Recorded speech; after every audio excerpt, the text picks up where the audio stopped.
ఏంటిది 99 రూపాయలకు మందు ఇస్తానన్నారు కదా,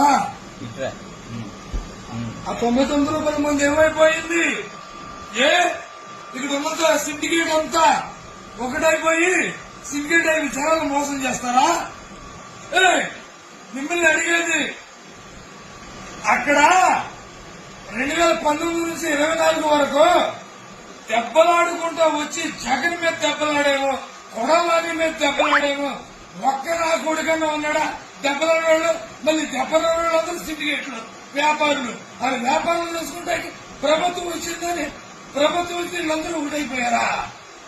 ముందు తాగేవాడికి మేము మాట ఇచ్చిందండి, ప్రతిరోజు 99 రూపాయలు ముందు ఇస్తామని చంద్రబాబు గారు చెప్పారు. ఇదే మాట చంద్రబాబు గారిని అడుగుతా, ఈ సిండికేట్ కి, ఈ నా కొడుకులకి, ఇలాంటి వాళ్ళకి ఇస్తే రేపు చంద్రబాబు గెలుస్తాడా? జనసేన బీజేపీ ఒకటైపోయి, జనసేన బీజేపీ ఒకటైపోయి చంద్రబాబు గారి వ్యతిరేకం అవుతుంది. రాబో రోజుల్లో చంద్రబాబు గారికి జనసేన బీజేపీ ఒకటైపు పోటీ చేస్తారు. అప్పుడు మళ్ళీ మేమే మా తెలుగుదేశం పార్టీ ఊరుకొని రావాలి. ఈ సిండికేట్ లో ఉన్నాడు వస్తాడా? మాకు 99 రూపాయలు ప్రతిరోజు లేకపోతే మేము మంగళగిరి ఆఫీస్కి వెళ్లి